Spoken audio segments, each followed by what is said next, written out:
Wild West stories. She was rejected by every suitor until a cowboy said yes. Cedar Creek, Montana, 1879. A small town stretched between red dust plains and jagged mountains, where the spring winds carried grit into every seam of clothing. People said there was little here, but spent silver mines, a few noisy saloons, a weather-worn church, and townsfolk whose eyes mixed suspicion with curiosity.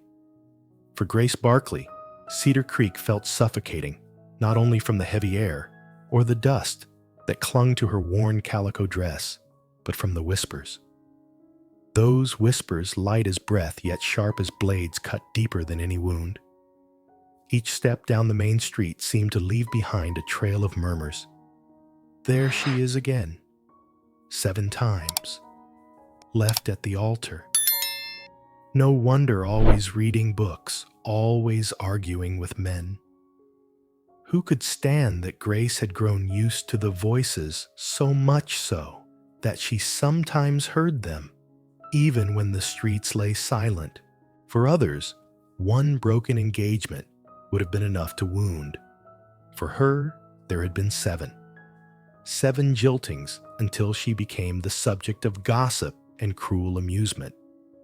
But today, as the afternoon sun slanted across the sagging awning of the general store, Grace held something different in her hands, a letter.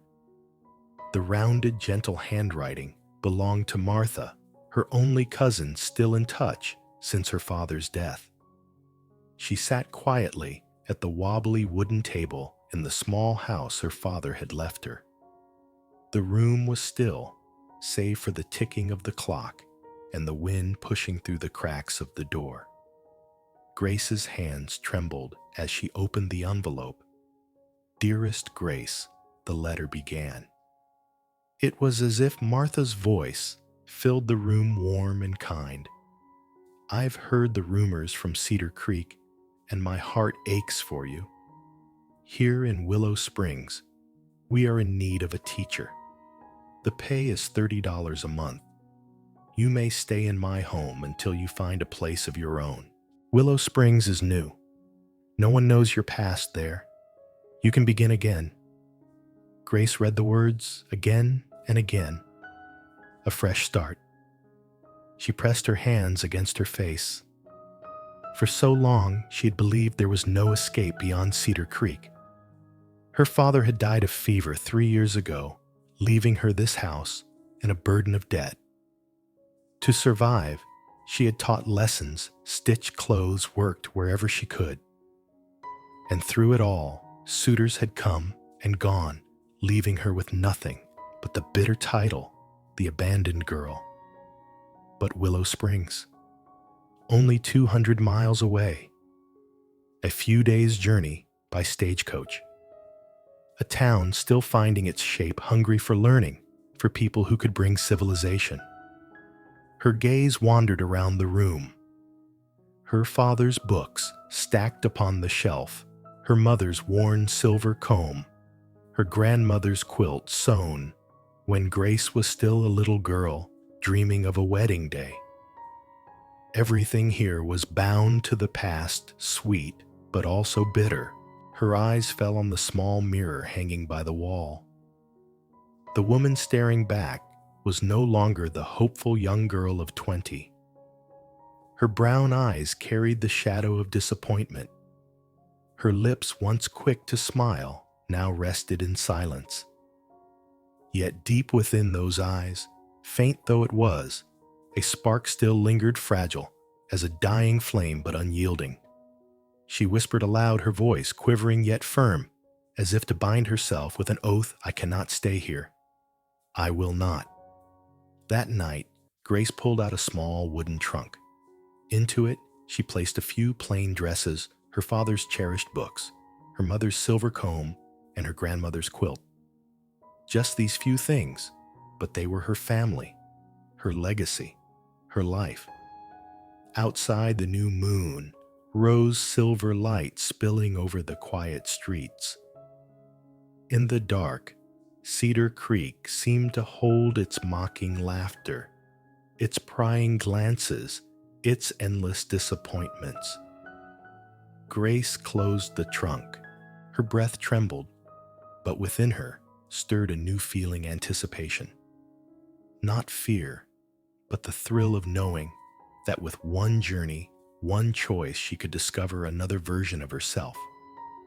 Tomorrow, Cedar Creek would be nothing more than memory. And she, Grace Barkley, would be gone, seeking a different beginning. Part 1. The Journey of Destiny. The stagecoach jolted violently as its wheels sank into a deep patch of mud. Outside, spring rain poured without pause, lashing against the clouded windows, joined by the distant rumble of thunder rolling from the western mountains. Grace pressed herself into the wooden seat, clutching tightly to the wool blanket already damp from the storm. Her few books and belongings rested neatly at her feet, rattling with every shock of the wheels. The roads flooding, the driver shouted through the curtain of rain, straining to keep the reins steady as the horses skittered nervously. If this keeps up, I doubt we'll reach Willow Springs on time. Grace said nothing, only nodded faintly, her wire-rimmed spectacles sliding down her nose. And in that moment, she felt a strange lightness. Once, every mishap, every whisper in Cedar Creek had crushed her beneath shame and fear. But now, far from it all, even this sodden road felt like a challenge she was ready to face. Perhaps because in her mind, the words, "a different beginning," echoed, still feeding the fragile flame within her chest. Then came the sound of hooves behind them, firm, rhythmic, cutting even through the rain, drumming on the roof. The driver glanced over his shoulder, voice rough with unease. Someone's coming up fast. Grace drew back the curtain and squinted through the gray downpour. And then she saw him, a tall figure astride a powerful chestnut horse. He wore no heavy cloak, like city travelers. Instead, a rain-darkened buckskin jacket, a wide-brimmed hat pulled low over half his face, and at his side the gleam of a silver revolver. The stranger urged his horse forward, pulling even with the coach. The beat of its hooves struck like the quickened pulse in Grace's chest. "This road's dangerous, miss." His voice carried strong and steady through the storm, the voice of a man accustomed to wind and wilderness. Bandits often lurk in the passes ahead. Grace slid the window open, a crack rain striking her cheek. She forced her voice calm. "I'm bound for Willow Springs. The new school teacher? I can't afford to lose the time." The man smiled, sudden and disarming, a flash of warmth lighting his blue eyes beneath the brim. "Name's Finn Westfield. I'm headed that way too. If you don't mind, I'll ride along. Safer to have another gun at your side." Before Grace could reply, the driver cheered aloud. "Well, praise the Lord for that. I've been dreading road thieves since yesterday." Grace only nodded, her hands tightening around the old book on her lap. In her chest, something unfamiliar stirred. Not fear, not exactly joy, but something more like a flicker of light in the storm.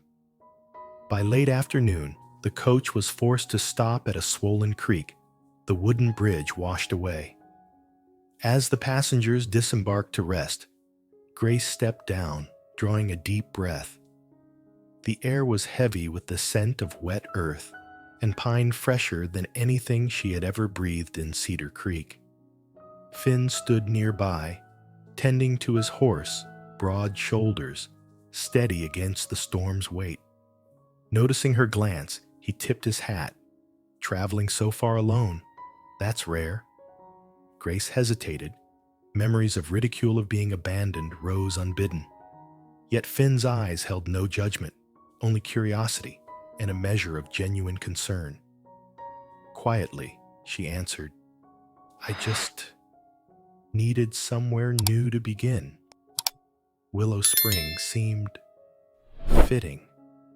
Finn nodded, blue eyes glinting with understanding. He asked nothing more, pressed for nothing. Instead, he tossed a dry branch onto the driver's fire. Flames flared their light, dancing across Grace's face. And in that glow, she realized she was no longer shrinking back.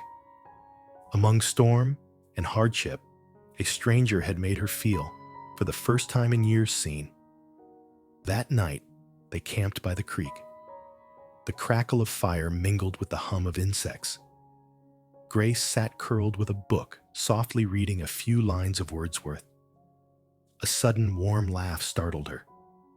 She looked up to find Finn watching, eyes bright with interest. "I was never much for poetry," he said, "but hearing you read it makes me think the children of Willow Springs will be mighty fortunate." A wave of warmth swept through Grace's chest. For so long, people had mocked her as too bookish, too proud of her reading. But here in the firelight and chill of night, a man spoke the opposite, that her love of knowledge was not a burden, but a gift. She smiled, then, lips trembling. For the first time in months, it was a smile unforced, unhidden. By dawn, the mud was still thick and treacherous, yet Grace felt the road less heavy. Within her, a fragile green shoot had begun to push through the hardened soil of disappointment. She did not yet dare to name it, nor trust it to last.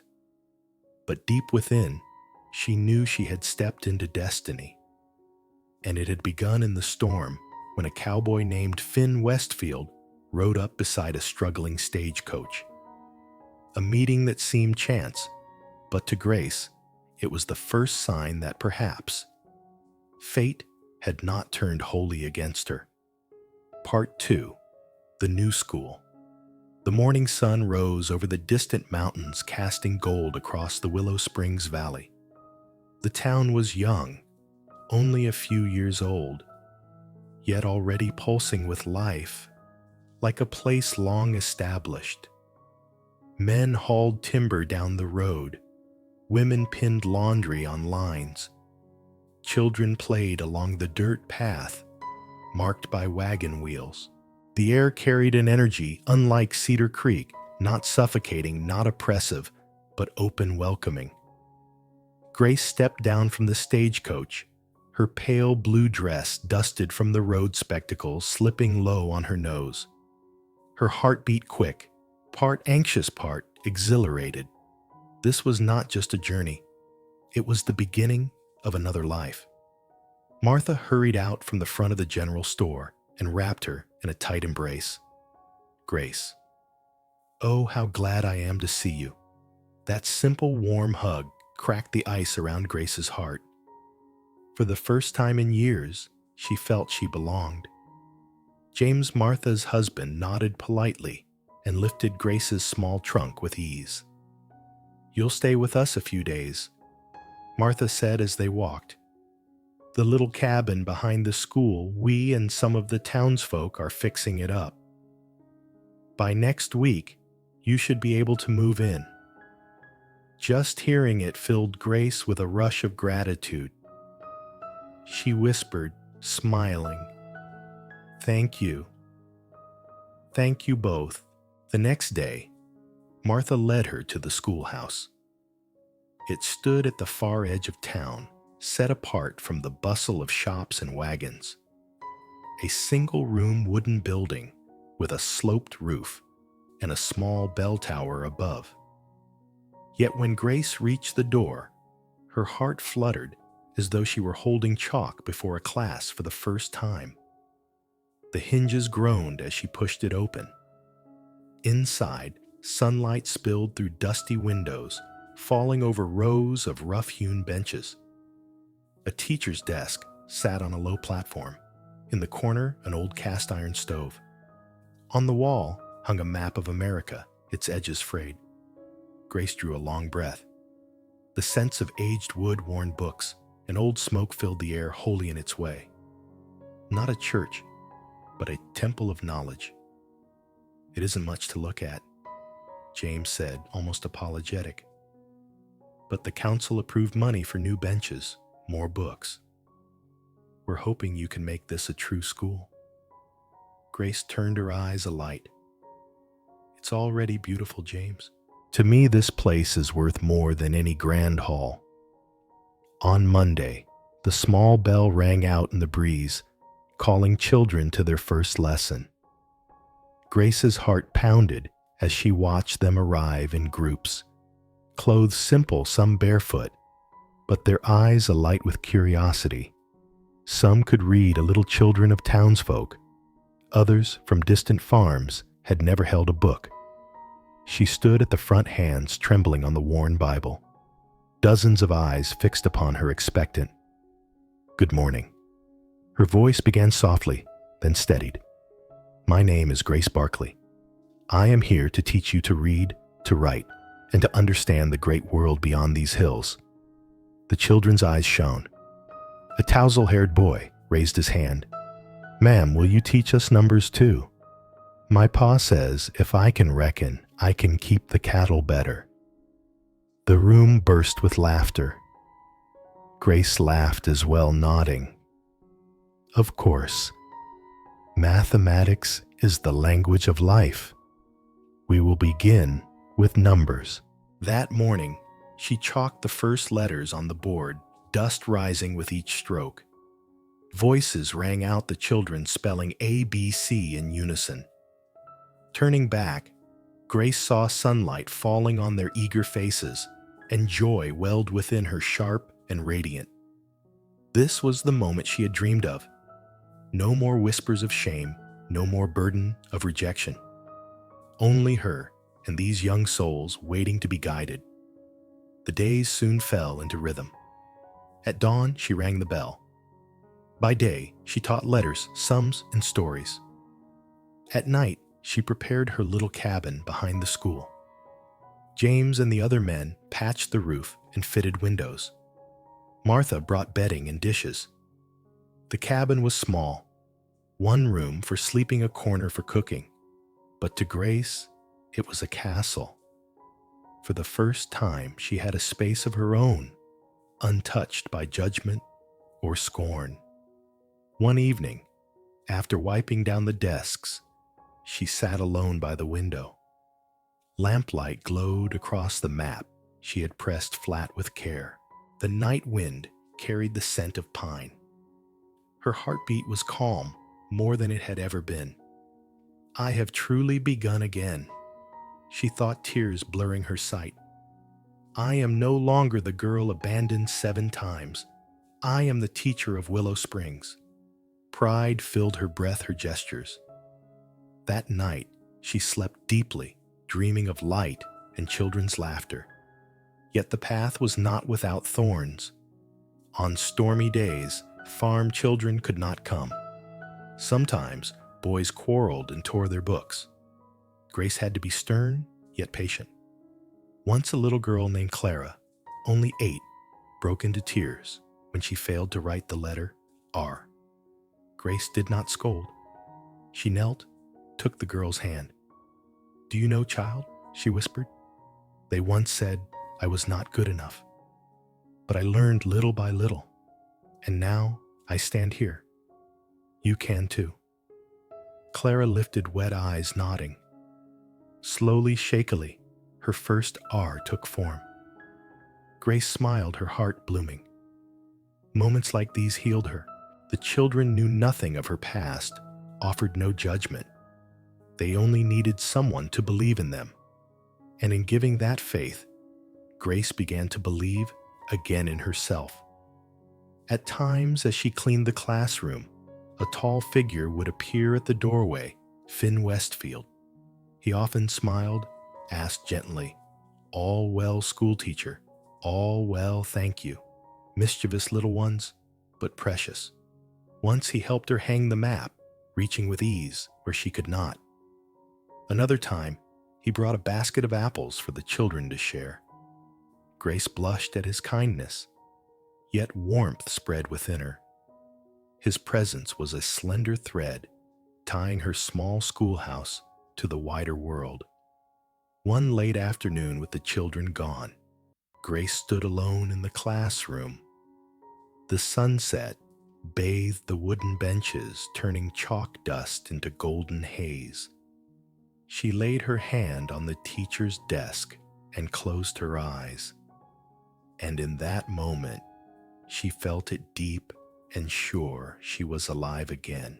No longer Grace Barkley rejected and whispered about. She was Grace Barkley, the school teacher keeper of knowledge for a new generation of Willow Springs. Her heart whispered, "This is home. This is where I belong." And within her hope had grown into a young tree, its roots sunk deep in new soil, its branches reaching for light. Part 3. The Cowboy's Silhouette. That afternoon, wind swept down from the northern hill across the grassland, carrying the scent of pine and the faint chalk dust lingering in the schoolroom.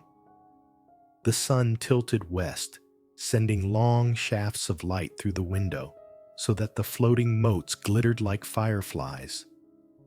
Grace stood on a low wooden chair, hugging the rolled map of America to her chest, squinting to judge where a nail might make it hang straight. She had tried twice. Each time, it canted to one side, and the state borders looked as if they might slide off the page. Alone in the room, she exhaled and laughed at herself, straight as an arrow. Easy enough to say. The door swung open with a hinge squeak. Familiar bootsteps crossed the floorboards. Grace started and turned. The chair wobbled. A firm hand settled on its back and steadied it. Finn Westfield lifted his hat, a quick smile lighting his sun-browned face. "Forgive me," he said, voice low and warm. "I knocked, but I'm not sure the bell can hear." Grace flushed, clutching the map like a small shield. "It's fine. I was only trying to hang this properly." She nodded toward the wall, where two hastily driven nails showed the map listing like a skiff and chop. Finn looked up, tilting his head, the way a workman sights a line. "May I?" He took the map, opening it with those large, calm hands that might gentled a skittish horse. The old paper whispered. Rivers and ranges sprang into relief in the slanting light. "Have you a pencil?" he asked. Grace handed him a stick of charcoal. By eye, he gauged the distance from the frame to the old nail marked 2 neat dots, then glanced around and spotted a hammer beside a pile of spelling exercises. He crossed back, set the nail, raised his arm. 3 clean blows, metal ringing sure and bright. He caught the map from Grace, hung it, then smoothed the corners. "Now it's straight as an arrow," he said, stepping back. "Or at least as straight as the arrows I put in a practice target." Grace climbed down and adjusted her glasses. The map was perfectly square, its bottom edge parallel with the molding of the dais. A queer happiness lifted in her chest, not only because the map lay true, but because the world had briefly offered someone who set things in their rightful place, lightly, decisively. "Thank you," she said, soft but clear. "I wrestled with it for an hour." Finn set the hammer down and tipped his hat with an old-fashioned courtesy. "That's the kind of thing I'm good at. You do the things I can't." His eye drifted to the chalked syllables on the board, Thari and FARM, traced like a new fence line. "The children learned farm today," Grace explained, suddenly shy under such attentive notice. "They like to roll the R. One said it sounded like a horse's whinny." "Not far off?" Finn chuckled, short, genuine. I brought them something." He stepped to the door and pulled in a small wooden crate from the porch, polished red apples, their scent quickening the room. "Our trees came on heavy this year. Give them out at recess. They'll nap less in lessons." "Oh, they'll be thrilled," Grace blurted. "Ben Stone nods off whenever I start a poem." She paused, embarrassed by her babbling, then smiled. "Forgive me. I talk on when it's about the children." "Talk on," Finn said gently. "If you spoke till nightfall, I think I'd still listen." The simple warmth of it sent heat to her cheeks. For years, few had encouraged her to speak fewer still, to speak of small things, the way a child holds a pen, the way eyes shine at the first syllable knit together. Yet he stood there as if these small things were the only story worth telling. A draft puffed through the door and lifted a corner of the map. Finn reached to still it. For a heartbeat, his hand was very near hers. Fingers roughened by rope and rein movement, careful as a touch to a butterfly's wing. Grace drew back her heart off tempo. Finn eased away too, as if the wind, rather than will, had widened the space. "Are you comfortable in the cabin out back?" he asked, voice returning to its steady gait. Martha said some roof boards were gapped. "I had a man pitch in resin. Storm shouldn't find you." "More comfortable than anywhere I've lived," Grace said honestly, eyes on the little window where a slip of sunlight fell through the eave. "I hear birds in the morning simmer a bit of soup at night, and no one knocks to ask why I'm not in a wedding dress." Finn said nothing. Silence without awkwardness, full of understanding. He didn't probe at the past implied in her words. He let it pass, the way a stream runs clear when no hand muddies it. "What poem are you giving them?" he asked at last, laying a small bridge between topics. Wordsworth Grace said, her smile gentling. "A piece about evening light on a lake.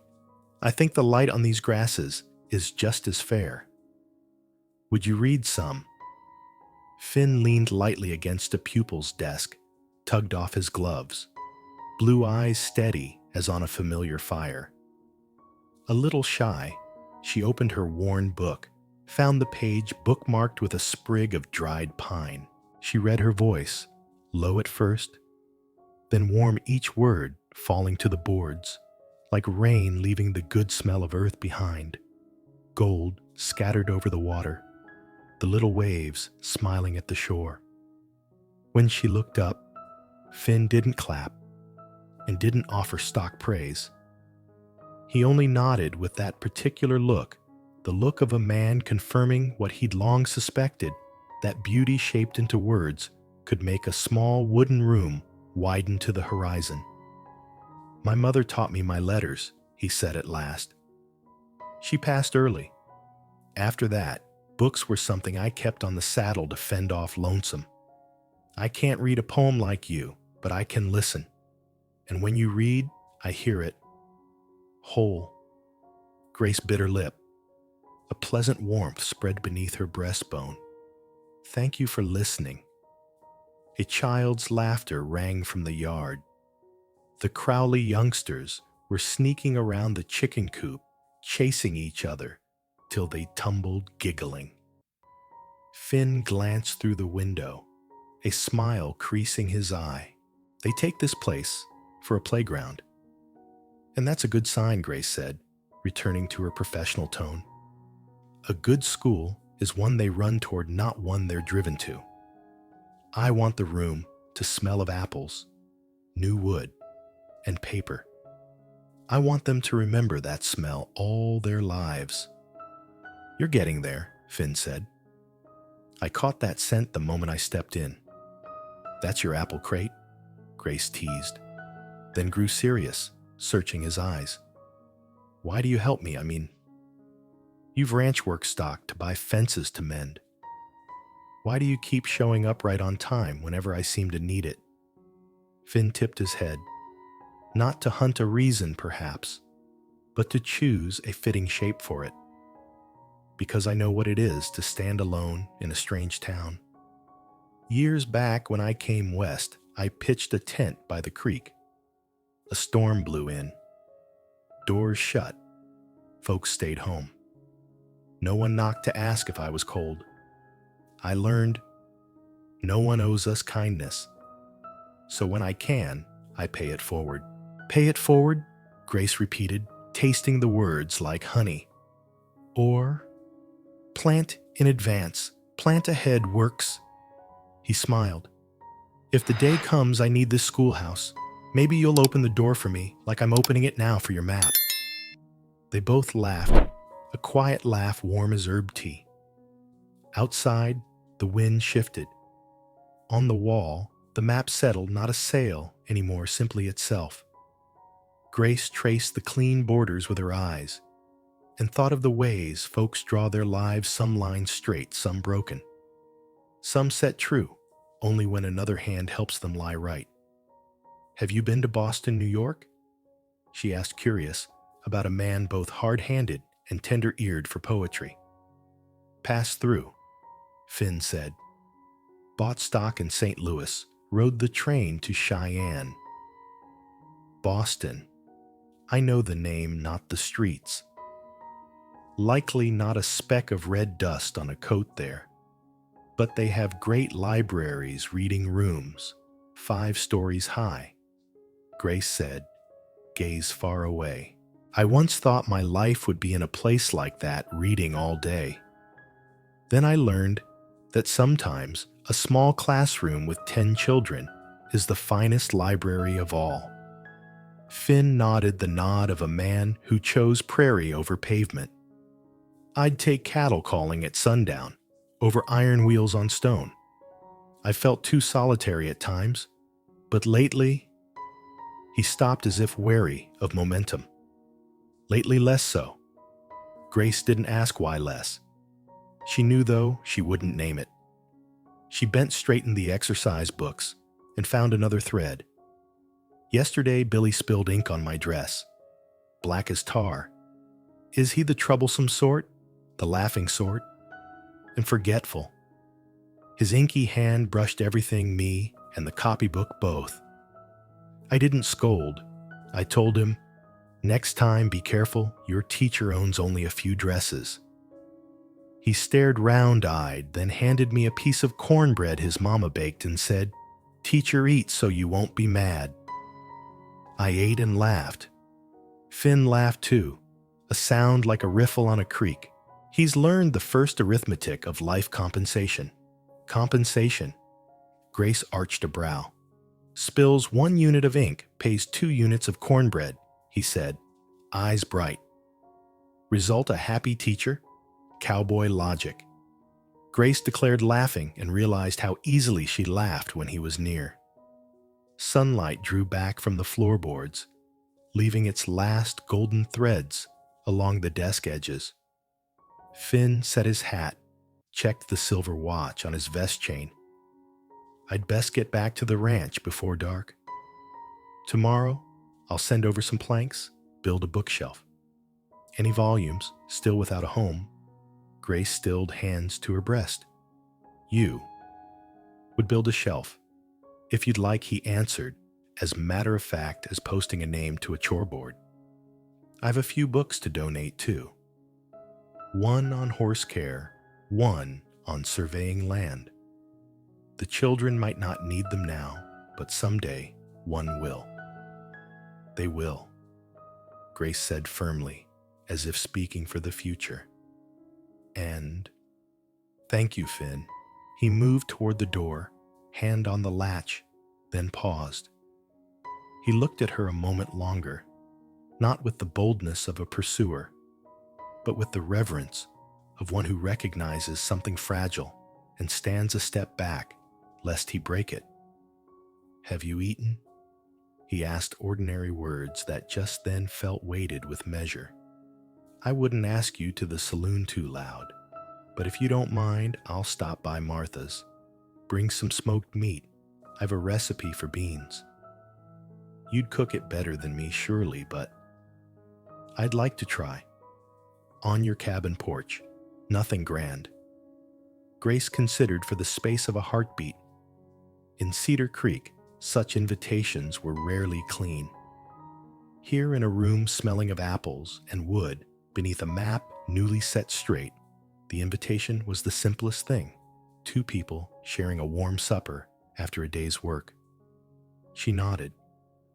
I have black tea, she said softly, and honey Martha's. Then I'll bring dark bread, Finn replied, and this time his smile widened. I'll come by at dusk.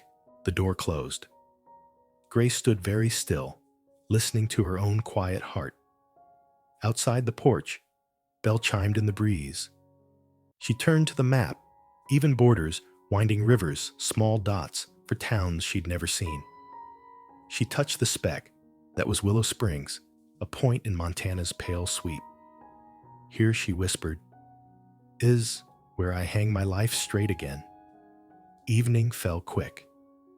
Grace tidied the room, swept the floor, gathered chalk dust into a little cloud glowing in the red minutes of sunset. She carried the apple crate to the porch, washed a few, set them on a wooden plate. In the cabin, she lit the small stove. Blue flame danced under the pot water, ticking toward boil. She decanted black tea into a clay pot.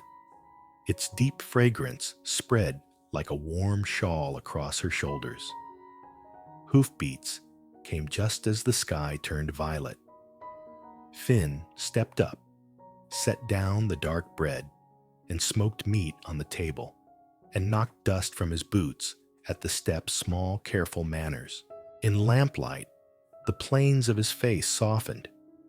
The intensity in his blue eyes gentled into the peace of a man come home from a long day. Hope I'm not late, he said, settling into the wicker chair. Just in time for the tea to steep, Grace answered, pouring for them both. They sat a moment, listening to the roof whisper of wind like someone telling an old story. Do you always take tea in the evening? Finn asked. I learned it from my mother. She said tea does what a long day didn't have time to do soften. Grace lifted her cup blue lightly and smiled. Do you have a habit like that? I count stars, he said, gaze tipping to the newborn night. Not that I'm one for omens. It's just when I count, I remember I'm alive under a roof so wide the troubles below shrink. Then take my share tonight, Grace said, and both of them lifted their eyes to the faint sparked sky. Supper was simple and strangely good.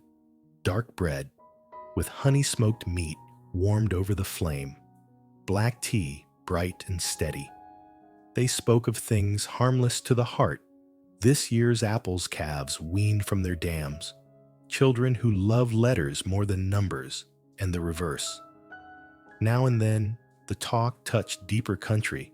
His brief word of a mother gone. Her mention of a father buried. They crossed those fields with light steps, not trampling, not rushing, like 2 companions walking pasture at daybreak. When the sky went fully dark, a shooting star stitched a thin white seam. Finn paused his counting and smiled. Some in town would call that a sign. And you, Grace asked. I call it beautiful, he said. And beautiful is enough. The plain answer tightened Grace's throat. Beautiful is enough. She thought of all the years her life had been weighed on other people's scales. Beauty not enough. Money not enough. Meekness not enough. Silence not enough. And here was someone saying this was sufficient enough to drink tea, to set a map straight, to count stars together. She set down her cup and looked at him a long moment, as if to etch his outline into the porch boards. Near midnight, Finn rose. I'll go. In the morning, if you need, I'll bring those planks." "I do," Grace said, and fearing she'd asked too quickly, added the school does. "The school," he agreed, a corner of his mouth lifting. "The school does." He set his hat, stepped down. The chestnut snorted softly. Before he turned away, he spoke as if planting a seed in the soil. "Miss Grace, sometimes a map hung true can change how a man reads the compass. Let me help when it tilts." "I will," Grace answered, and this time her voice was sure as oak. "I'll call." He touched the brim and rode into the dark. The hoofbeats thinned, leaving a quiet that soothed. On the porch, the teapot cooled. Honey lingered in the air. Grace leaned in the doorway, cup warm in her hands, watching the faint road under a young moon. Inside the map lay steady straight, as if to affirm that what once was skewed might yet be set right. She went in and blew out the lamp. In the hush, her heart shone a little brighter, as if someone had lit a candle in a room long sealed. She lay down, pulled up her grandmother's quilt, and closed her eyes. Wind insects, and somewhere, the echo of hooves drifted through her memory. On the edge of waking and sleep, she heard herself whisper, "Beautiful is enough," and slept a long, rain-washed sleep. At first, bell next morning, the children fluttered in like sparrows. They swarmed beneath the newly straightened map, pointing at names that felt like spells. Texas, Montana. "Where is New York teacher?" Grace laughed and showed them each place. When she asked, "Who helped me hang this so straight?" they shouted together, "You did, teacher." She meant to explain, to speak of the one who'd helped, but kept the tale to herself, the way one shields a tender shoot from a hard wind. All through lessons, her eyes strayed now and then to the window.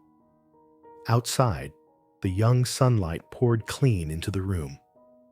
On the sill, a boot print showed faint in dust, the cowboy's mark, straight as a promise.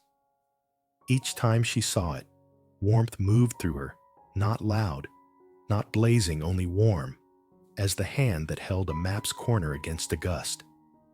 At noon, while the children bit into apples with bright crunches, Grace sat at the teacher's desk, opened the mark book, and closed it. She drew a scrap of cloth from the drawer and rubbed at the ink stain Billy had made. It had faded. She smiled. They said ink is hard to wash away, but time, warm water, and a little patience could work near miracles. Perhaps hearts were the same time, warmth, patience. That afternoon, when the children were gone, Grace stood before the map alone. She set her fingertip to the line that ran from Cedar Creek to Willow Springs, a long journey, but clear. Then with white chalk, she drew the tiniest line from Willow Springs to Silver Creek Ranch, where a man counted stars and said, "Beautiful is enough." The chalk mark was thin as thread, yet it bound the 2 points, needing no fuss. She blew. Dust rose and glittered again in the late light. She put away the chalk, locked the door. The latch gave, its little creak, slipped the key into her pocket and started toward the cabin. Halfway there, she heard herself kindle a very small plan. Tomorrow evening she would bake an apple pie from his crate. Not to repay, not to balance a ledger, only to keep a new story warm, the way one keeps the fire from dying in the long night. And when she pictured blue eyes brightening at the first slice, her heart gave a secret merry sound, one only she could hear in a very quiet corner of the wide American West. Part 4. The Town Dance. That night, the Willow Springs Hall shone brighter than anywhere Grace had ever seen. From the main street, you could already hear cheerful music spilling out, the tumble of laughter, the patter of children racing around the long row of hitched wagons. Paper lanterns hung from the rafters, their amber light drifting like a swarm of great fireflies suspended in the dark. Grace paused before the big wooden doors, fingers unconsciously smoothing the deep blue dress Martha had spent the afternoon altering. Her thick brown hair was swept up, a few soft curls falling by her ears. In Martha's mirror, she had glimpsed for a moment a different woman, gentler, brighter than the one she thought of as herself. But here on the threshold, that fragile confidence felt ready to shatter. Martha nudged her lightly. "Come on, Grace. This is the welcome party for our new school teacher. The whole town wants to meet you." Grace nodded and drew a deep breath. When the doors swung open, light and sound surged over her and carried her in.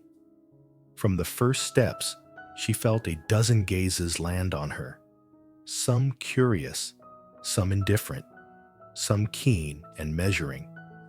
"Is that the new teacher I hear she was jilted 7 times back in Cedar Creek? Well, let's hope she doesn't stir up trouble here." The whispers weren't loud, but they reached her. Grace smiled, kept her back straight, and walked as if none of it touched her. Inside, her heart thudded, heat rose to her cheeks. Martha steered her to the refreshment tables, introducing her to ranchers' wives and town merchants. They all nodded politely, but their eyes still weighed, testing whether she deserved to be called teacher to their children. Grace answered gently, evenly, yet the sense of not belonging grew. The music played on, but her feet felt heavy. No one seemed to linger long at her side. The doors opened again. A cool gust slipped in, along with a sure, unhurried tread. The room paused a beat as Finn Westfield entered. He wore a crisp white shirt, a black waistcoat that fit his solid frame, dark jeans, and boots buffed to a soft shine. Not the trail-dusted cowboy Grace had met on the stagecoach. Finn tonight carried a quiet polish, steadfast, yet still free as the open range. People called greetings, heads tipped. A few young women blushed and tittered as he passed. Finn returned their smiles, but his bright blue gaze moved quickly over the crowd, then stopped at Grace. She looked down at her glass of sweet punch, as if her heart might leap straight out. By the time she realized he'd crossed the floor, he was beside her. His low, warm voice sounded at her ear. "Miss Barkley, may I have this dance?" For an instant, the hall fell away. Grace lifted her eyes and met the steady, honest look in his. Every whisper, every measuring glance drained of meaning. She faltered. Images of past humiliations flooded up from Cedar Creek. Finn did not press. He simply offered his hand and waited. At last, as if drawn by an invisible thread, Grace set her trembling fingers in his. The murmurs rose at once, Westfield's dancing with the new teacher. He's never asked anyone out front like that. Grace flushed, but Finn's gentle squeeze steadied her as he led her onto the floor. The band struck a lively country reel. Finn's other hand settled at her waist, close enough for her pulse to trip, distant enough to honor her space. "I'm not very good," Grace whispered, eyes on her shoes. "Nor I," Finn smiled. "But at least we'll be clumsy together." The line made her laugh, her first true laugh since entering the hall. The music took her feet. Before long, she was turning lightly, as if her shoes had known this floor all their lives. Within Finn's arms, the prying looks fell away. There was only her heartbeat, the music, and his sure, easy step. The reel ended. The players slid into a slow, tender air, Finn bent his head a fraction. May I Grace nodded. He drew her a little closer, his hand at her back, solid as a shield. For a moment, the world went quiet. She lifted her gaze. His blue eyes were on her, unhurried, unjudging. A kind look, and deep, that seemed to say, I see you. Truly. Grace's heart trembled. For years she had been pushed aside, refused, found wanting. Here, in lantern light on a crowded floor, one man looked at her as if she were the only soul in the room. When the music faded, applause broke across the hall. Grace stepped back, face glowing. Finn still held her hand, not tightly, just enough to reassure. He bent close, voice, a warm rumble. Thank you for the honor. Grace opened her mouth, but only managed. And thank you. From across the room, Martha's eyes shone. Other faces bent together, whispering not only with scrutiny now, but with curiosity, even a trace of respect. That night, back in the little cabin behind the school, the music still hummed in Grace's ears. She could still feel Finn's hand around hers. The old anxiety, the old shame seemed thinner, worn through. On the table, the oil lamp burned small, casting her shadow against the rough plank wall. Grace pressed a palm to her chest, where her heart still beat fast. This is the first time, she told herself, I have not felt rejected. Not out of pity, but because someone truly saw me. And so in the hush of night, with the faint resin scent of the pines breathing in from the far woods, a tiny seed stirred in Grace's heart, new, clean, tender, and fierce. Part 5. Silver Creek Ranch. That morning, the sky above Willow Springs was an uncommon blue. After the night's rain, the world seemed washed clean. Grass along the roadside still held jeweled drops of dew. Grace sat on the small wagon seat, Finn beside her with the reins in hand. They traveled slowly along the red dirt road leading out of town. Are you weary? Finn tilted his head toward her. Not at all. Grace answered, her hands tightening around the book in her lap. In truth, I feel more excited than tired. A smile curved Finn's mouth, joy flickering in his eyes. Good. I hope you'll like the place. Silver Creek isn't the largest ranch in Montana, but it is everything I've poured my years into. Grace looked at him, then hearing in his tone not mere pride, but a deep chord of responsibility.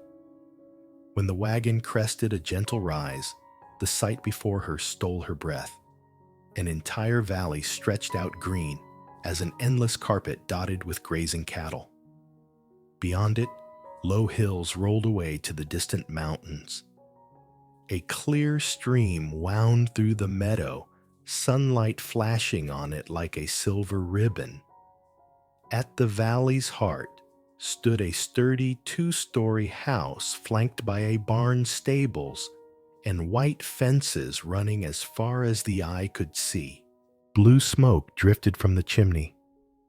The air carried scents of cut hay, horse leather, and the faint sweetness of baking bread. It's beautiful, Grace whispered. I've never seen anything like it. Finn drew the horses to a halt, quiet pride in his eyes. I named it Silver Creek for that stream. When I first came, there was only a tumble-down shack and a stretch of barren land. But I believed, if a man tends the soil, it will not fail him. As the wagon stopped, a woman stepped from the porch. She was sturdy, plainly dressed in brown, her eyes keen but kind.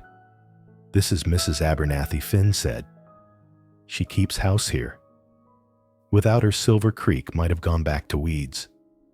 The woman inclined her head to Grace, then smiled. Well, at last, I meet the new school teacher the master speaks of so often. Grace blushed and nodded. The simple words warmed her through. Finn led her about the ranch, past the stables, where horses whinnied, into the hay-scented barn, across fields where fresh grass sprouted. He explained the breeding season, the marks of good stock. He spoke with energy, never boast each sentence, weighted with labor and faith. Some said I was mad he admitted to buy this ground. But I thought if I gave it care, it would give back. And now I can supply beef to the whole town with room still to grow. Grace listened, her gaze following him across the fields. A man tested by hardship, bound to earth, and heard yet in every movement he remained plain, steady, true. At last, they stopped beside Silver Creek, the stream that gave the ranch its name. The water was so clear she could see the pebbles on the bottom. Wild flowers trembled in the soft wind along its banks. Finn tethered the horses and spread a blanket on the grass. He poured water from a flask and handed it to Grace. I come here when I need to think, he said, eyes on the running current. It never stops, sometimes gentle, sometimes fierce, but always forward. Grace sat beside him, listening to the ripple, and felt an unexpected calm within. Did you build all this alone? She asked softly. At first, yes. Later I hired a few hands, but most of it, Finn smiled faintly, was by my own sweat. It was hard, but watching the land revive, I knew I'd chosen right. They sat in silence, letting the wind and water speak. Then Finn's voice, low and steady. Grace, I don't want Silver Creek to be only a ranch. I want it to be safe, lasting a home, not just for me, but for those I love. Grace startled, her heart catching. He did not look at her, only at the stream, as if he spoke to himself. I've lived too many years with only work. But a house, a ranch without laughter, without sharing, it's only earth and wood. Grace lowered her head, full of emotions without name. For years, she had longed for such a place, safe sheltering. Now his words touched the deepest place in her. When they returned, Mrs. Abernathy had laid out dinner, golden bread, fragrant beef stew, apples from the garden. They sat around the wooden table, sunlight streaming through the panes. Finn passed her more meat, the gesture simple, thoughtful. Mrs. Abernathy told tales of the times the master had nearly been tossed by bulls, and Grace laughed until her cheeks flushed. The ease of it all, homely and warm, made Grace feel strangely that she had belonged here all along. By the time they left Silver Creek, the sun was leaning west, pouring gold across the valley. The stream shone like a silver band. Grace looked back at the house, the fields, the quiet cattle. In her heart rose something new, not worry, not shame, but peace, safety. As if, should she stumble one day, this place would be her harbor. Beside her, Finn drove in silence, yet just his presence made the road ahead seem less daunting. That night, back in her little cabin, Grace sat by the oil lamp and replayed each moment at Silver Creek. Inside her, a steadfast hope began to root. For the first time in years, she allowed herself to think perhaps she would not be alone forever. Part 6. The Confession. That evening, Willow Springs burned with color as the sun slid down behind the far mountains. Orange light washed the wooden rooftops, spilled across the damp meadows, and scattered in 1,000 fragments on the creek behind town. Grace's cabin stood quiet at the edge of the schoolyard, its window glowing warm as a lone lantern on the wide prairie. Grace sat on the porch, a steaming cup of tea in her hands. The breeze carried the smell of wet earth and pine. Inside, her unease churned. Since her visit to Silver Creek, since hearing Finn speak of his dream for a lasting home, her heart had not ceased to stir. Part of her longed to believe in it, to step inside that vision. But another part remained bound fast by the shame of her past. 7 times abandoned before the altar. 7 times made the jest of Cedar Creek. The whispers, the pitying glances the night she wept alone, these scars had never healed. And she feared with all her soul that if Finn knew, even his gentle gaze would turn. Hoofbeats sounded on the dirt road, pulling her from thought. She looked up to see Finn riding near tall against the sunset. He dismounted, removed his hat, and smiled. "Am I disturbing you?" His voice was low, steady. Grace shook her head, managed a small smile. "No, I was only watching the sunset." Finn rested a hand on the rail, close enough that she could hear his breathing. For a time they stood silent, letting the crimson light flood over everything. Grace, Finn began, "Since the day I met you, something in me has been different. You make me believe Silver Creek can be a true home, not just a ranch." But he hesitated, then met her eyes. "I don't want secrets between us." Grace froze. His words, though gentle, touched the deepest wound. She set down her cup, clasped her trembling hands together. It took a long moment before her voice came hoarse with the weight of it. "Finn, there is something I must tell you. No one here knows. But if you wish to know who I truly am, then please listen." He nodded, waiting. Grace drew a breath, her eyes on the horizon, turning violet. "Before I came to Willow Springs, I lived in Cedar Creek. There, I was engaged 7 times. The words fell like a stone into still water. Grace's heart hammered old pain flooding back. 7 times, and each one ended. One said I was too bookish. Another, that I was stubborn. Others feared the debts my father left. Each broken promise fed the town's gossip. I became a lesson, a warning mothers told their daughters, "Do not be like Grace Barkley." Her voice broke. Tears slipped into her clasped hands. "I came here not only to teach. I came running from pitying stares, from cruel laughter. But I'm so afraid, Finn, afraid that if you know, you'll leave me too, like every man before." Silence stretched. Grace dared not lift her head. Fear pressed tight, choking her. Then she heard the scrape of a chair. Finn sat beside her, his hand large and warm closed over her, shaking one's gentle steady.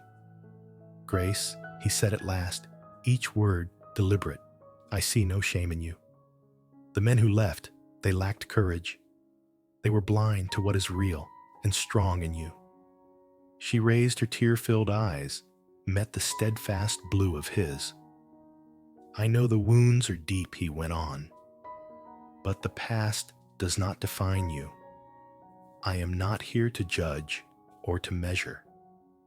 I am here because I see a woman wise, kind, brave enough to begin again. That is the woman I wish to walk beside." His words fell like cool water on parched ground. Grace wept not from disgrace, but from release. One by one, the shells of shame broke away, bearing a heart still fragile, yet aching to love. Finn drew her gently against his shoulder. "I cannot promise a life of only fair weather," he murmured, "but I promise this: I will never walk away. If I say I love it, means for life." Grace trembled in his arms, tears soaking the rough cotton of his shirt. Through the murmur of wind in the pines, she heard his heartbeat steady, protective like a vow, without parchment or ink. When the last of the sunset faded and the sky deepened to violet, the first stars appeared. Grace sat quietly beside him, her tears drying her heart warm. In that moment, she knew the past may hold darkness, but it cannot blot out the light of the present. And that light shone now clear and strong in the eyes of the cowboy beside her. Part 7. A Proposal in the Snowstorm. Winter swept into Willow Springs, fiercer than Grace had ever imagined. Heavy drifts buried rooftops. The familiar dirt road lay hidden beneath a white ribbon that stretched without end. Outside, the wind howled like a chorus of wolves, lashing the wooden walls with icy whips. That night, Grace remained at Martha and James's house, unable to reach her little cabin. The family gathered close by the fire, its flames dancing across faces flushed with warmth. Yet even amid the cheerful talk, Grace's eyes kept straying to the frost-blurred window, her heart restless. In such a storm was Finn safe Silver Creek lay miles from town. The way back would be perilous. She tried to calm herself. He is a man of the wild. He has lived all his life with storms and cold. No mere blizzard can bring him down. But still, her heart would not settle. A sudden knock sounded cutting through the gale. James hurried to the door. In rushed a blast of snow and wind and a figure. Finn. He stepped inside his coat, frosted white broad shoulders trembling with cold. Yet his blue eyes held steady bright. Grace started to her feet, her breath catching. Finn, why would you risk the storm? He smiled, his breath still smoking in the chill air. I couldn't sit at Silver Creek knowing you were here. I had to come. There is something I must say. The weight of his gaze hushed the room. Martha glanced toward Grace, her lips curving knowingly, then drew James with her into the kitchen, leaving the two alone by the fire. Finn shed his gloves, rubbed his frozen hands, and sat beside her. The firelight revealed his sun-browned face, ruddy now with cold. He was silent a long moment, as if gathering every ounce of courage. Grace, he began, at last, voice slow and deep. From the day I met you on that muddy road, I knew my life had turned. You are not only the teacher of Willow Springs, you are the light of Silver Creek, the reason I no longer feel alone. Grace's heart raced. His eyes upon her were not hurried, but certain, as of a man who had thought long before speaking. Finn drew a breath and reached inside his coat. He brought forth a small wooden box, worn smooth with time. Opening it, he revealed a simple gold ring set with a pearl white as snow. This was my mother's wedding ring. Finn said, his voice rough with feeling. She gave it to me with the words, "When you find the woman worthy, place it on her hand." Grace, tonight, I would keep that promise. He knelt before her upon the coarse rug by the fire. Outside, the storm raged, but in that little room, time itself stood still. Grace Barkley, I love you. I love your strength, your kindness, even the scars that shaped you. I cannot promise a life without hardship, but I promise to hold your hand through every storm. Will you be my wife? Grace could not speak. Tears blurred her sight. All the pain of rejection, the lonely nights, the doubts of being unworthy melted away. Before her knelt a man who offered his whole heart, declaring her past no burden, but the very thing that made her dearer. Finn? She whispered, her voice shaking. I have waited all my life for this, and if you truly want me, then yes. Yes, I will. Finn's smile broke radiant. Gently, he slipped the ring onto her finger. It fit as if it had always waited for her. Grace wept freely now, tears of joy. Finn rose and gathered her into his arms, holding her close. Outside, the blizzard screamed, but within his embrace, Grace had never felt safer. At the kitchen door, Martha and James looked on quietly. Martha brushed her eyes, murmuring, "Do you see, James? At last, Grace has found her true harbor." James nodded, his smile gentle. They slipped away, leaving the lovers by the glowing fire. Finn held her fast, whispering near her ear, "The storm may erase every track upon the road, but it will never erase my vow. From this day, no matter how fierce the weather, I will remain beside you." Grace nodded, pressing her face to his chest. This was no fragile promise, no fleeting word like the 7 broken vows before.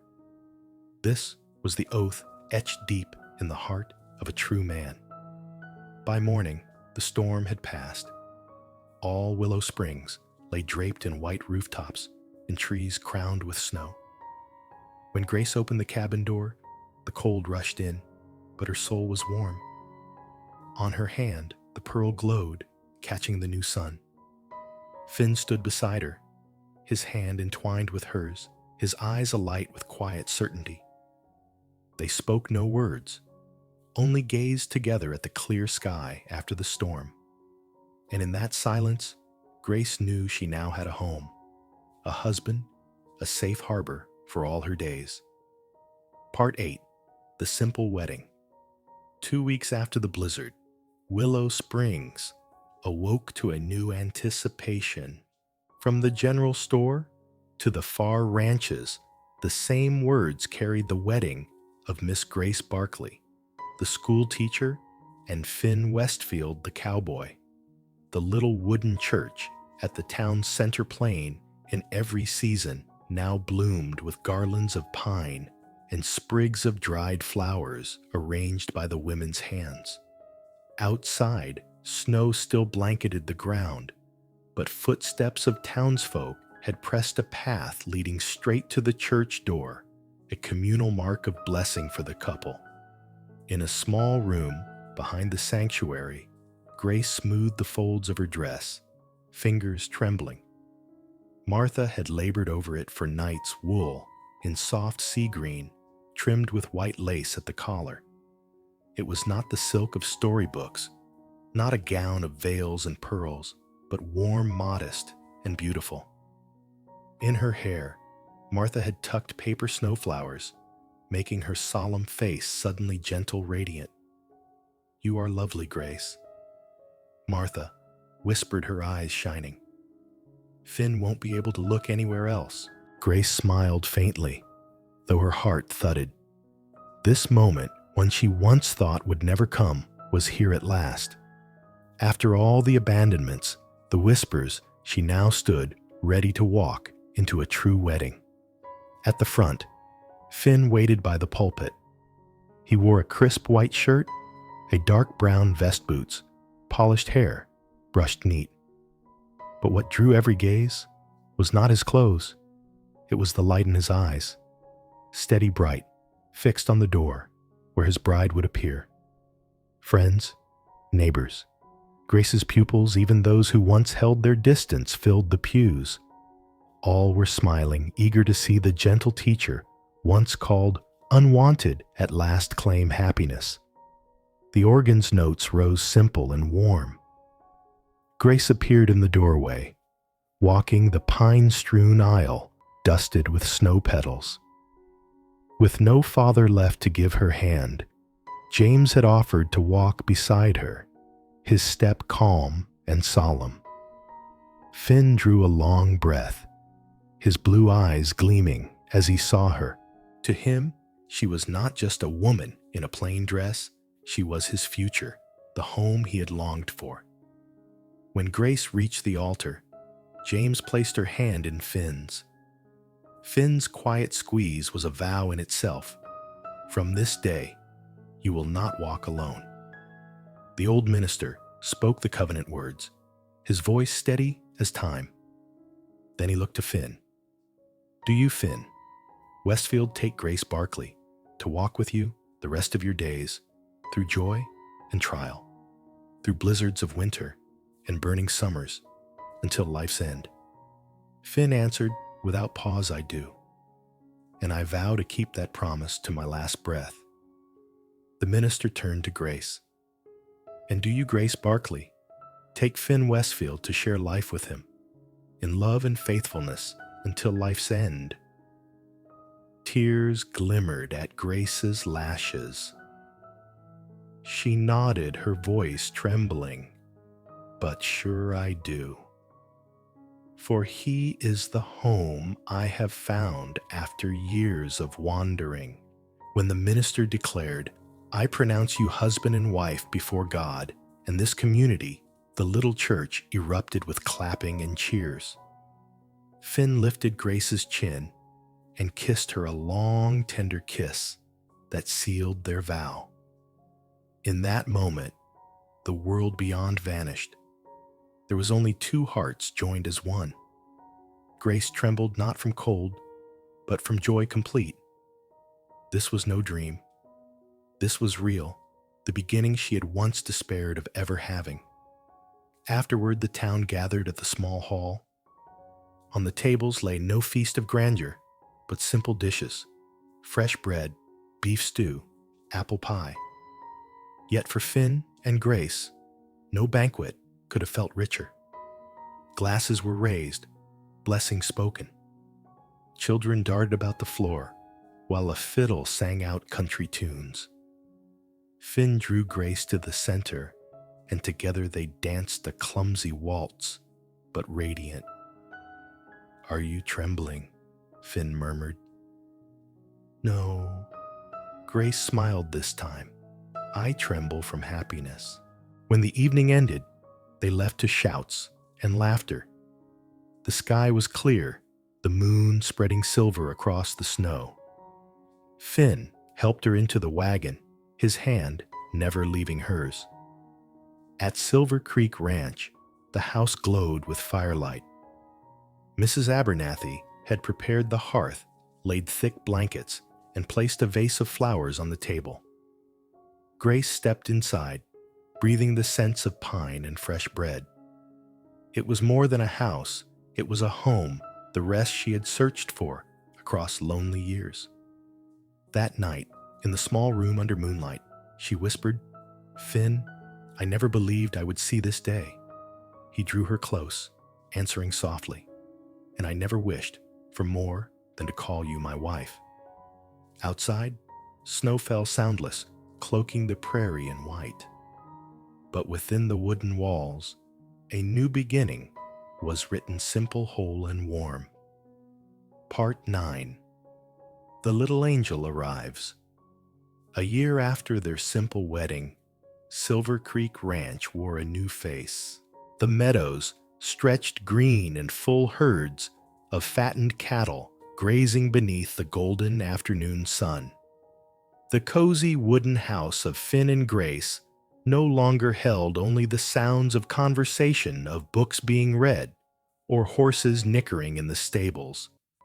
It now brimmed with expectancy, awaiting the moment a small angel would enter the world. Grace, her hair tied neatly at the nape, and her cheeks rosier than before, sat by the window, one hand resting lightly on her rounded belly. For months now, every gentle kick had sent her heart trembling with joy and fear alike. Once, she had feared she would never have a family. Now, she was about to become a mother. Finn kept to his daily rhythm, rising at dawn, tending the ranch. But whenever he saw Grace smiling to herself, his eyes softened. He would cross to her, lay his calloused palm upon her belly, and whisper, "Little one, it's your father. I'm waiting for you." On a cold night at the end of October, the first pain struck. Grace doubled over, clutching her stomach, sweat beading on her brow. "Finn!" she gasped. He was at her side in an instant. One look was enough. He knew the time had come. He mounted at once, galloping off into the storm to fetch Dr. Wilson and Martha. Inside the small bedroom, the lamplight cast its warm glow but could not ease the tension. The contractions came fierce and fast, leaving Grace exhausted. Martha gripped her hand tight, whispering encouragement. "Hold on, Grace. Just a little more. You're stronger than you think."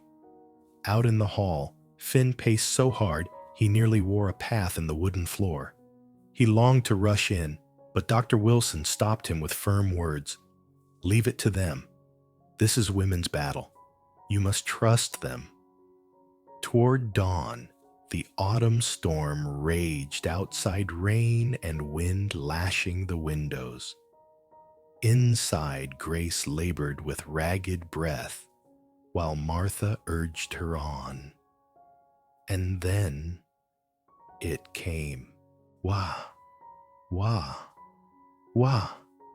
The cry of a newborn piercing defiant, cutting through wind and rain, as though declaring a new age had begun. Finn burst into the room, tears flooding his eyes as Martha lifted a tiny red-faced baby girl, her fists no larger than his thumb.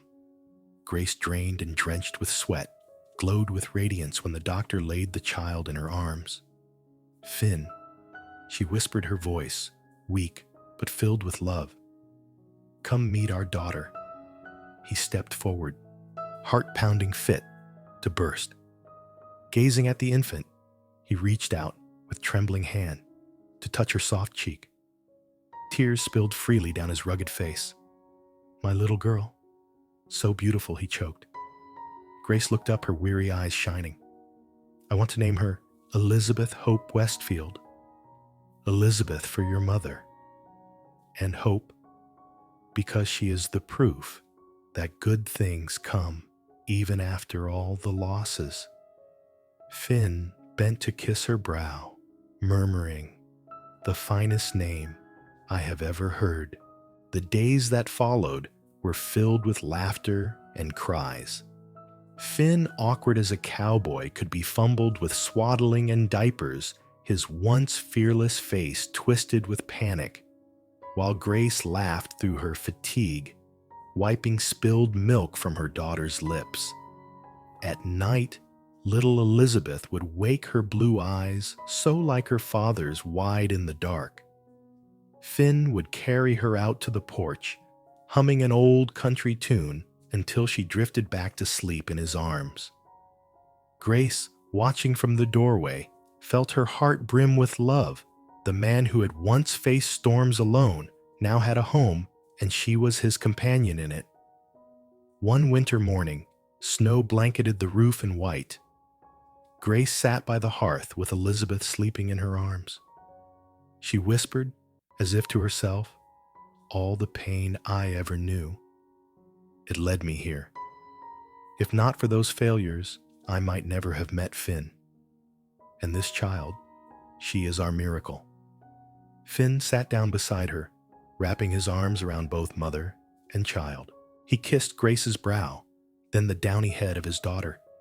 "Yes," he said, steady and sure, "she is hope. She is the continuation of all this love." Outside, the winter wind blew sharp and cold, but inside the wooden house, with the crackling fire, the soft breath of the baby, and Finn's warm embrace, it was heaven itself. Grace closed her eyes, smiling. She was no longer the woman rejected 7 times in Cedar Creek. She was Grace Westfield, wife to Finn, mother to Elizabeth, a woman cherished and respected. Above all, she had found her true home, where the past was not a burden, but the foundation of a bright future. And beyond the window, dawn rose. Light spilled over Silver Creek Ranch, illuminating 3 figures by the window: a family, a beginning, and an endless hope. Part 10. The Everlasting Home. Years after the first cry of Elizabeth Hope, Silver Creek Ranch had changed beyond recognition. The ranch had expanded, the herd had tripled, and the granaries overflowed. Yet what Grace cherished most was not the prosperity, but a new room in the house the library. Finn had kept his promise. He built a sunlit room, paneled in pale wood, with high ceilings and wide windows opening to the fields. Bookshelves lined the walls, filled with Bibles, novels, poetry, arithmetic, primers, and science texts. In the center stood a long table with small chairs for the children. It was more than a library. It was the heart of Silver Creek's home. Elizabeth was no longer alone. Twin boys, William and James, had arrived as wild and quick as the wind. And most recently, another little girl had been born named Martha, in honor of the cousin who once took Grace in during her loneliest days. The house was never silent, full of laughter, pounding footsteps, and the quarrels of children. But for Grace, every sound was a blessing of peace. Evenings were spent in the library. Finn sat by the fire with Elizabeth on his lap, reading aloud tales of frontier adventures. The twins jostled for space beside their mother to practice their letters. Baby Martha cooed in her cradle, giggling whenever her siblings made a noise. Grace was no longer the school teacher of Willow Springs, but she remained the most devoted teacher of all within her own family. She taught Elizabeth to read lines of poetry, guided William and James through the patient art of forming words. Finn, for his part, taught them to ride horses, to tie ropes, and above all, to keep their word. One golden evening, Finn sat on a fence rail with William. The boy asked Father, "How do you become a good man?" Finn smiled gently. A good man isn't one who never makes mistakes. He's one who admits them, makes them right, and never abandons someone who needs him. From a distance, Grace overheard. Tears pricked her eyes. Her children were growing up surrounded by love and honesty, the very gifts denied her in Cedar Creek. But now, flowing strong, as steady as the stream that named their ranch. At times, on quiet nights, Grace would sit by the library window, gazing at the moonlit fields. Finn would come, his arms wrapping around her. The wounds of her past still visited her dreams, but with him beside her, they dissolved into nothing.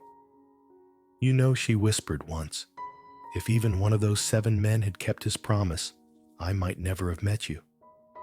Finn chuckled, kissing her hair. "Then I thanked them all. Their loss gave me the chance to find life's greatest treasure."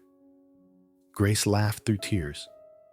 Yes, every rejection, every humiliation had been nothing more than a step leading her here.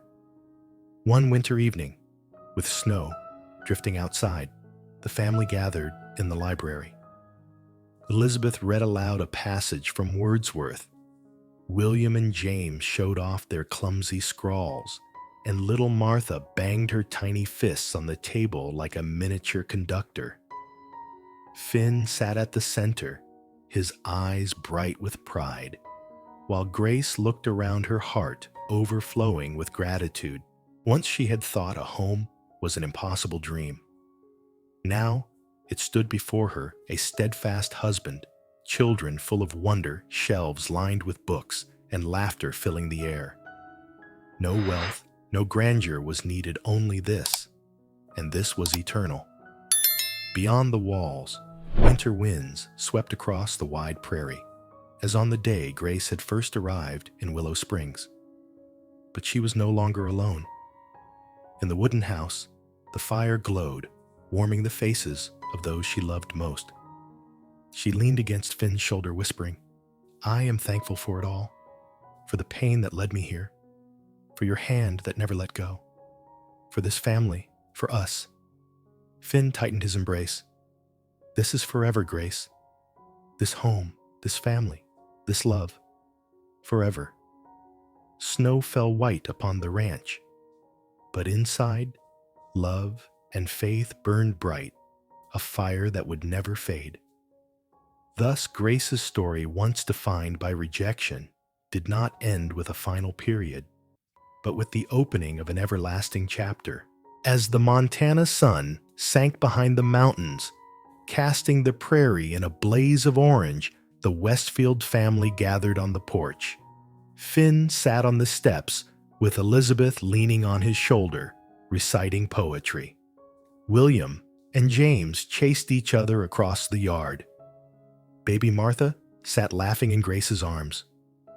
No whispers of scorn, no shadows of the past, only laughter, only eyes full of love.